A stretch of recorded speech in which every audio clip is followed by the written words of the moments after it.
Hey y'all, Tab here with Real Michigan Anglers. Welcome to part 3 of the complete guide to fishing with spinners. In this video we're going to talk about what rods to use, what reels to use, and what kind of line to use for fishing with spinners. So I've got an assortment of rods behind me and we're going to go through what's good for spinner fishing and what's not good for spinner fishing. So spinner fishing doesn't require a high-end fancy rod or anything like that. You can go invest $20 and get a good spinner fishing rod. The things that you want to look for in a spinner fishing rod are you want it to have some backbone, but you want it to be pretty moderate, meaning that it's going to bend over pretty easy. So I'm going to give you some examples. I'm going to start with ultralight examples and work my way up to good rod examples for fishing bigger spinners and give you some examples of some spinners that I would use with each of these rods along the way. So let's start with the ultralight rod. So this right here is a 5/6 ultralight rod that I broke the tip off of, so it's actually about a 5-foot ultralight rod. Let's give you the specs on this one. So all it says here is 5/6 ultralight, 1 to 6 pound line, and 1/32 to 1/4 lures. So that means you can throw spinners as light as 1/32 ounce or as heavy as 1/4 ounce. So if you try to throw stuff more than 1/4 of an ounce on this rod, it's just not gonna be able to fling it. It's just too heavy. So all you can do is lob, just short distance lobs. But with a light, little tiny spinner, for example, something like this or this, a small Panther Martin, I believe this is a size 4 Panther Martin, and this is a 1/8 rooster tail. So 1/8 is smaller than the maximum weight for this rod and bigger than the minimum weight for this rod. So this is an ideal spinner to use with this particular rod. And the Panther Martin is a similar weight. So this rod is going to excel for that kind of stuff. But let's take a look at how bendy this rod is. I mean, this just is an absolute noodle. I mean, it bends right over. So this is why it can fling a small spinner very far, because it's very whippy. So when you put some whip into that, you can see, I mean, it's just shaking all over the place, and that's what allows you to launch a small spinner a far distance. So with something like this, you're going to want a smaller sized reel. I've got a Piscifun 500 on here. This is like really a nice fishing setup. This is actually 4-pound line, which is really fun to fish on the ultralight, catching big fish on that super light line. And you can get away with that on this. It's rated for 6-pound, not for lighter, but that doesn't mean you can't go lighter. It just means you have to be more careful about your drag, which means you have to set your drag lighter so that you don't snap your light line. So the indications on the rod as far as the line, oh, it says 1 to 6, sorry. So that is actually right in the middle of that range, so that's actually a perfect setup. 1 to 6 pound line. I've never even seen 1 pound line. I don't know what that would be used for, but that's what an ultralight is like. Here's an example of a rod that you can toss spinners with that I believe this was a $10 fishing rod. This is the Marine Boyd GLS. I got this off of Wish, and I actually really like this rod. It's not a great spinner fishing rod because it doesn't have a lot of distance, but this is a 6/6 medium or medium light. As you can see, it's bending over fairly well. That's what you want. That's what's going to allow you to whip your spinners and get distance on your cast. It's also what's going to absorb all the shock when a fish smashes that spinner all of a sudden. That's why I say you want a rod that is moderate. Being that this is more of a medium action rod, it's rated actually for 6 to 12 pound line, and it doesn't say the weight, or it does, but it's rubbed off. But I can throw a little bit bigger spinner, kind of an average mid-sized spinner, like a Mepps number 3. A rod like that is good for like a Mepps number 3 or a Steelhead Slammers number 3, which is a little heavier. You get more distance out of that because it's got a heavier body than the Mepps. And those would be good options for that kind of medium action rod. That one in particular is better for bobber fishing than it is for spinner fishing because it just doesn't quite have enough backbone, I think, to really get good casts. Or something about the guides. It's a $10 rod, so you can't expect it to cast as far as my $200 spinning rods that we're going to look at in a minute. So let's work our way up. Here's another medium action rod, and this is a decent spinning rod or spinner fishing rod, but not a great spinner fishing rod. As you can see, it's a bit less moderate. The backbone on this, I mean, it's got backbone all the way till about here, and then really even this section is fairly stiff. A good amount of play in the tip though. So because this is stiff and has a fairly whippy tip, it's actually decent for casting pretty far, and I can get away with medium size to larger size spinners. If we're talking about Mepps or Steelhead Slammers, size 3s and 4s are pretty good on this. It's actually stiff enough to where I can cast some of those bigger spinners too, but not exactly ideal for that either. But if I was gonna throw a big ol', double blade number 5, this guy could do it because there's so much backbone and just enough whip to where that combination is gonna get some decent casting distance on this. Because this rod is really stiff, something like this Mepps number 2 would go not very far at all with this. It's got a little bit of whip in the tip, so it's going to give it a little fling, and it's got enough backbone to where you can really put your arm into it, but with the lack of weight, something smaller like this isn't going to travel really well with a rod like this. So, the specs on this one, this is a 6'6" 1/8 to 1/2 ounce lure, so supposedly it can throw that little rooster tail we talked about earlier up to something much larger like the big number 5s. 6 to 12 pound line. I use this with 12 pound pretty much all the time, and I like to run it with this Okuma Seamar 30, which is different brands use different things, but really what you want to do is you want to match the size to the rod. So the smaller the rod, the smaller the reel. The bigger the rod, the bigger the reel.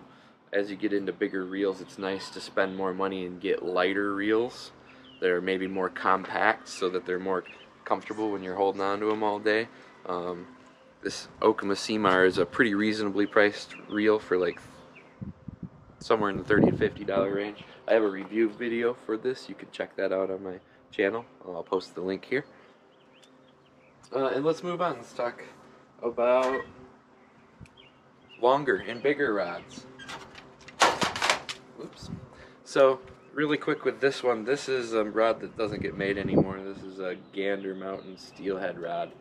But as you can see, that bends over pretty good, but it's got some backbone. Not a ton.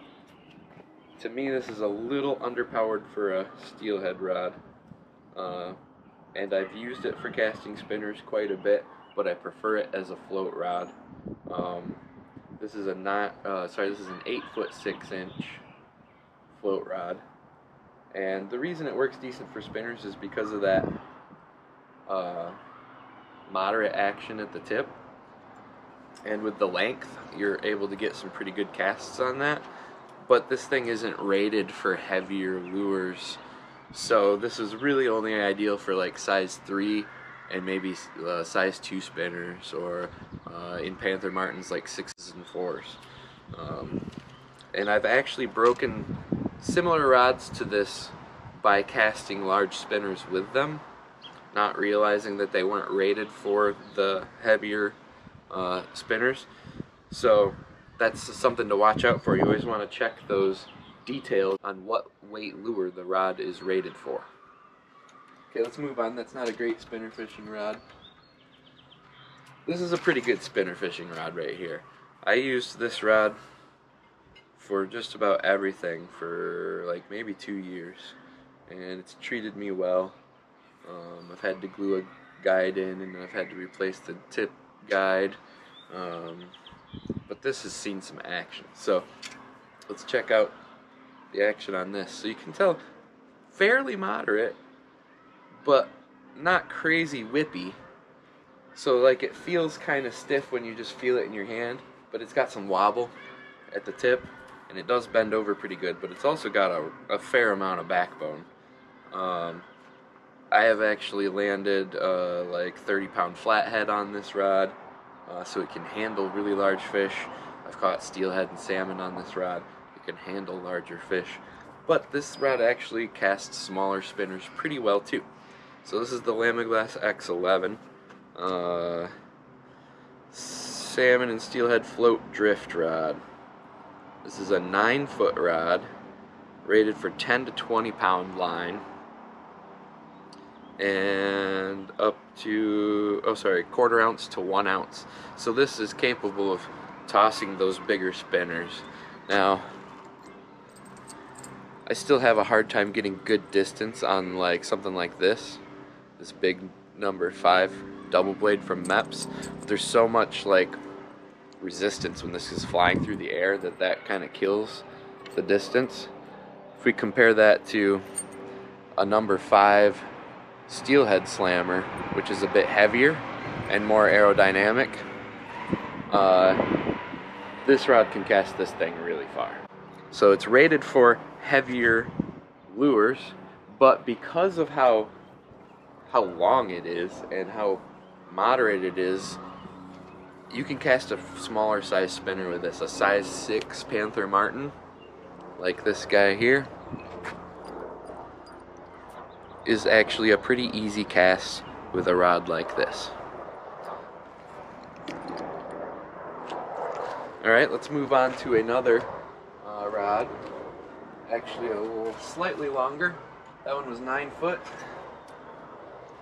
This one is 9 foot 6 inches. 6 inches longer. This rod is a bit more moderate, if you can see that. That's really wants to bend over. I've vertical jigged for king salmon with this rod, and this thing will bend all the way, just all the way. But loads of backbone, very stiff in this section.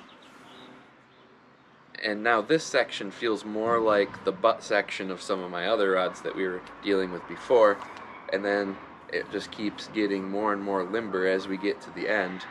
So it's got lots of whippiness, which is what's going to give you that fling, but also lots of backbone and length, which is going to give you a big, strong cast, lots of leverage. So I can actually launch very small things. You can see I was just using this yesterday with this little steel shad. But I have used a lot of the smaller size spinners, like a number 2 Mepps or a small Panther Martin, and this can actually cast those reasonably well. The ultralight is still going to be slightly more ideal, but the reason this is probably my favorite spinner fishing rod is because of the versatility. It's that right combination of length, backbone, and whippiness in the tip. So we can cast those smaller spinners. This thing is rated for up to 1.25 ounces. So up heavier lures, it says 3/8 to 1.25 ounces. So 3/8, yeah, but I can throw lures that are much less than 3/8 ounce and still get fairly good distance on this. Small rivers, medium, and even big size rivers, I can still use a smaller size lure and get away with it. But this also will launch those larger size 5s and things like that with ease. In fact, I'll show you both of these. So here's a size 3 tungsten steelhead slammer that we made in collaboration with Steelhead Slammers. This is one of the Real Michigan Angler spinners. I've been fishing this spinner on this rod recently, and on the Grand River, which is the biggest, widest river in Michigan, I can cast 3/4 of the way across the river in wide sections with this rod and this spinner. So that's pretty awesome. Can't complain about that. The tungsten is heavier, so that helps. But even this guy, which is a size 3 with a regular body, regular lead body, this one is pretty easy to cast with this rod as well and get some really good distance. And I've caught some nice fish on these spinners in combination with this rod. So let's look at those specs again real quick. I don't think I gave everything. So the important part here that I skipped over is moderate fast action. So moderate fast action is a keyword that you want to look for. If you're getting on the internet and doing some research and trying to find a rod, you want to look for a moderate fast action spinning rod. Moderate means it kind of wants to bend. Fast means most of the bend happens at the tip or closer to the tip. That's generally a really good option. If you're going with the smaller, that doesn't really apply, but for a larger spinner fishing rod, this is great. So some of you might think 9'6" is kind of crazy if you're used to using a lot of 6'6" rods, but the extra distance that you get and the extra control that you get while mending your spinners as well as fighting fish makes these longer rods really nice. The downside is if you're bank fishing where there's a lot of trees and branches and things, these can be a bit cumbersome to work with. So if that's the kind of environment you fish in a lot, then you might want to go with a shorter rod. But still, a moderate fast action rod is a pretty good spinner fishing rod. And even if you don't know all the terminology that I'm using or understand what that stuff means, just remember it's got to be kind of stiff down here, but really whippy at the end. And that's what's going to help you really get distance on your casts. So let's talk about fishing line and fishing reels some more. I kind of showed you some of the reels that I was using there. I glazed over this one. This is a Daiwa Revros LT 2500. 2500 is a good size for spinner fishing rods. You don't need a 4000. You don't need a real big reel.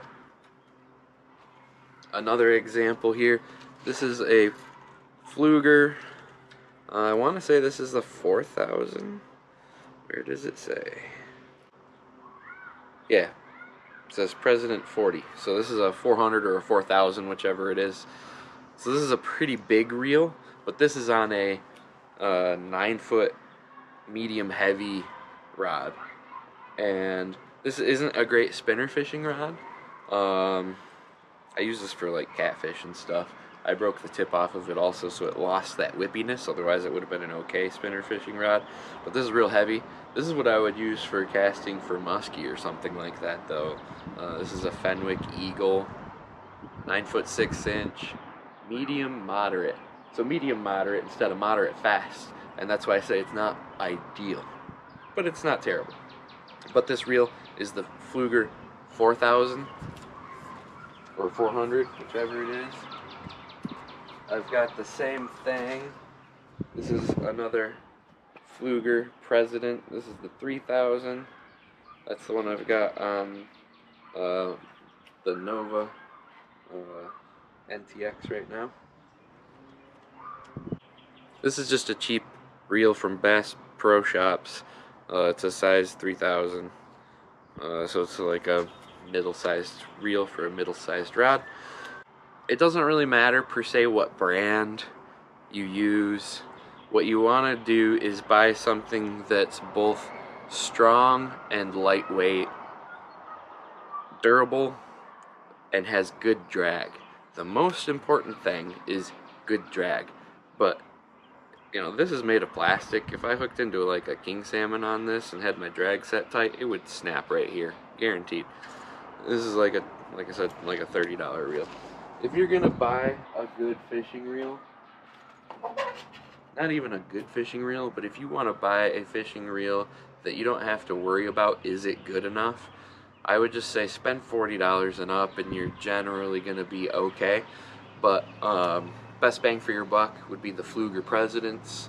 Those are very durable and have really good drag. I have 4 of them, I think, ranging from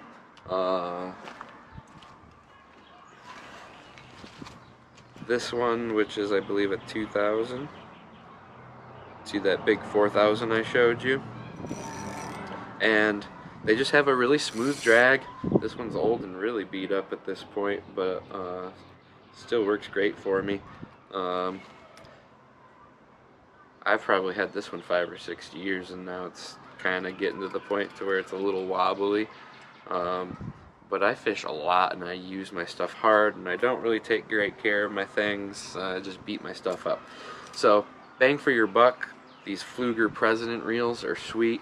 That Okuma Seamar 30 is a really good budget friendly reel, like 30-40 bucks or something for that, and it's got really nice drag and it's very lightweight and durable. I think other stuff that I've had that I've liked has been more expensive, and you can go that route. Generally, the more you spend, the higher the quality of the components are, so the longer it's going to last, and usually the better the drag system is. Your retrieve speed doesn't really matter with a spinner fishing rod, because you're very rarely going to be burning spinners really fast. Sometimes if I'm pike fishing in the summer, I'll almost treat them like topwater and just, you know, run high and fast and just burn them just an inch under the water. But even that is easy to achieve with just a regular spinning reel of any gear ratio. So you don't even need to worry about gear ratios. Just buy a brand that has a good reputation, do some research, read some reviews, or just buy a P. Pflueger. You can't go wrong. There's other good options in the budget-friendly category, like some Mitchell reels are pretty nice. That Mitchell Avochet spinning rod was like a steal for 10 bucks. That was a really good spinner fishing rod. And of course you can go all the way up into the more expensive things. But I've had good luck with a lot of Pflueger and Cast King and the Placino stuff for budget-friendly options. You know, 30-40 bucks gets you something fairly quality. I've got my Placino reel over here. I've got a handful of Placino reels. This is a 4,000. This one's really big and bulky. I like this for some of my bigger rods for catfish fishing and stuff like that. This one's a little on the heavy side, but this was dirt cheap and has been durable and has caught a lot of nice fish. It's got nice drag. So, you know, there's lots of options. I'm not here to really pitch a brand per se. Just make sure you get something with good drag that's lightweight and durable. Okay, let's talk about fishing line for your spinner fishing. Again, like the reels, it's not super important that you have a specific kind of line, but there are some pros and cons to different types of line. So I personally really like to use braided line on my spinner fishing rods. So my bigger spinner fishing rods, like my Nova NTX 145 here, the one that I said was kind of my favorite, this has 20-pound braid on it right now. So when spinner fishing, I like to use braided line tied straight to the spinner. No line twists, no swivel to break or, you know, come unclasped. If you hook into a log jam or something, you can just pull on that line until your hook bends and get your lure back a very large amount of the time. That's the big advantage to 20-pound braid. Now with 20-pound braid, there's zero stretch in that line, so that's where it's important that you have a more moderate rod for fighting fish. And it's also where it's important where you have a reel with good drag. Here I've got my Pflueger President paired with my 20-pound braid and my rod. So that's kind of my typical preferred setup. I like 15-pound braid too. Here's some Power Pro Super Slick 8 15-pound braid. Good stuff. I usually run the regular Power Pro braid. This is the Power Pro 20-pound braid right here. On the ultralight rod, some 8-pound. That 8 pound is such a small diameter that the fish are not going to be line shy about this at all. So your line shy fish that you're worried about not using braid for, forget about it. It's more about the lateral line detection, and because it's so thin, it's not highly visible anyway. Also, just add a fluorocarbon leader when you're worried about that sort of thing. 6 inches, 12 inches solves the whole problem, okay? So that's braid. You can use other brands of braid. I 100% will say that Power Pro is the best and my favorite. It's long lasting. If you leave it spooled on your reel, it can sit there for a couple years and still be usable and fishable. If you fish with it every day, you can get a whole season or a whole year out of one spool if you don't break off a bunch like a dummy, okay? This is good quality stuff. The knots hold, they don't break. It doesn't break from abrasions easily like some other braids do. It doesn't break down over time from exposure to sunlight and water like other braids do. I love Power Pro braid, okay? So, braided line maybe isn't your thing. A lot of people use mono. I like mono for spinner fishing as well. This is what I've been using lately, is this P-Line C21. It's actually a copolymer, so it kind of falls in the mono category but isn't straight mono. So the advantages to mono is you're going to get more stretch than the braid, which can be an advantage when you're fighting big fish, especially if you have a rod that's not perfect for spinner fishing, but maybe it's just a little stiff, but you can still get some good distance and casts and whatnot. But that stretch in the line is really going to absorb a lot of that shock when the fish hits. So if you've got a reel with subpar drag and a rod that's a little too stiff, mono can make that situation a lot better. So nothing wrong with mono. Another case in point, this rod, which I said was a decent but not great spinning rod, caught me a lot of coho salmon on the spinner this past fall. The Real Michigan Angler spinner that I showed you earlier, paired with this, had pretty good casting distance because those steelhead slammer spinners are heavy, so they're a little easier to cast farther. And I did basically exactly what I have going on now, except right now I'm rigged up with a hook here. This is a little short leader line, and then I have a swivel right there. And that's how I fish when I'm fishing with monofilament and spinners, because the spinning of the spinner is going to twist your line to heck and back if you use monofilament line. It's going to be a problem. You're only going to get so many casts before your casting distance gets destroyed and you start getting bird's nest issues. So if you use monofilament line, I 100% recommend using a swivel. You can use a snap swivel, so you can change lures and just keep using that swivel. With spinners, that's not a terrible thing to do, and when I don't know what color I want to throw and I'm going to change spinners a lot, I will do that sometimes, but I don't trust those clasps when it comes to fighting big fish. You get a steelhead or a salmon on, or a big feisty pike or a big catfish or something, they can bend those clasps, rub them up against stuff and pop them open, or say you just get stuck in a log and you go to try and break it off and your clasp just pops. So I'm not into that. So because of that, I've gotten into the habit of just using an inline swivel like this guy here to connect a leader line. Now if I'm using 12-pound main line like I am in this case, and like I have been all season because that's what's on here. In fact, I've had this same 12-pound line on this reel since I bought it like almost 2 years ago. It's still running nice and strong. I believe it's the C21. It might have been something else, but I can't remember for sure. I'm going to run a lighter leader than my main line, and often I will run a fluorocarbon leader instead of a monofilament line. So fluorocarbon is the line that's invisible underwater, or nearly invisible. So if you're going to add a leader of any sort, it makes sense to use fluorocarbon pretty much every time. So I pretty much always run fluorocarbon. If I'm doing like catfish or something, then maybe I'll run, mono, or even a braided leader line sometimes. But even then, heavy fluorocarbon's usually my choice. 12 pound for catfish and stuff like that. But if I'm tossing spinners for salmon or steelhead or trout or other finicky fish like walleye, having a lighter fluorocarbon leader really helps you get more bites.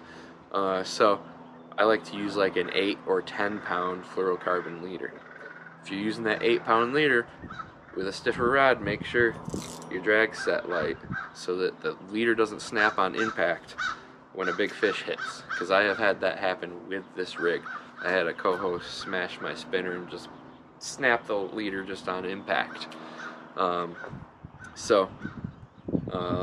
Light drag when you're using lighter leaders. Otherwise, you know, anything in the 10 or 12 pound range for mono is good for your mid-size or larger spinning reels. And then if you're going to do the ultralight, then you really need to go down to lighter line. 6 pound is pretty good for ultralight. You can go lower. Like I said, I'm running 4 pound on that ultralight that I have right now, and that's been working out pretty good on some big bass and some panfish and stuff. But that's what I'm fishing for with that rod. Now, if I hooked into some sort of monster fish on that setup, there's a very good chance it's going to snap my line, and then I'm not going to be able to control it because it's a small, flimsy rod with light line. Alright, I hope that helps you gain a better understanding of what kind of rod is good for spinner fishing, as well as just kind of understanding a little bit more about rods in general. And like I said, the reels and the line is really ultimately personal preference, but I strongly prefer you give braided line a try and see how that works out for you. It eliminates line twist issues and it holds up to harsh fishing environments. So you can fish log jams really well. And like I said before, 20 pound braid and a single hook spinner like these steelhead slammers have, I'm just going to bounce that off logs and branches and rocks and stuff all day. Once in a while, that hook might catch something, or the nose of this might dive in between some rocks. And that's where that 20 pound braid is nice, because I can just pull it out. And, you know, these are super heavy duty hooks, but a lot of times the hook will bend and it will come free before the line breaks when you're using 20 pound or heavier. I don't really recommend using heavier than 20 pound unless you're going for muskie or something like that. I fish for pike with spinners with 20 pound braid, no leader. Spinner tied right to the braid, and I have like minimal problems with losing fish like that. You get that good hook set and you keep the line tight and you horse that fish in. Otherwise, you can use whatever fishing line you're comfortable with. Braided line is easier to cast farther than most monofilaments. Some monofilaments are really slick and coated, like this P-line that I like to use, and that actually has pretty good casting distance for a monofilament, and that's why I like that particular brand and style. Also, it's really cheap for a monofilament. It's like $5 for that C21. But all that being said, the line doesn't really matter too much other than some nuances. Reels don't matter too much other than buy a heavy duty reel that's going to last, and buy something with a good quality drag, and remember to keep that drag set light if your rod is stiff or if you're using the braided line. Otherwise, you're going to be good to go. So I hope that helps you in your rod shopping and or choosing the right spinner to fish with the right rod and all of that kind of stuff. If you liked this one and you didn't check out part 1 or part 2 of the complete guide to fishing spinners, you should definitely check those out, and stay tuned for part 4. In part 4, I'm going to get into all the different types of spinners and styles and bodies and all of that stuff into pretty great detail. I've been putting that one off for a while because it's kind of complicated and I need to buy a bunch of more spinners for examples, so that'll be coming down the road. But make sure you check out those other ones and stay tuned for more informative fishing videos from Real Michigan Anglers. Alright, I'll catch you guys on the flip side. Thanks.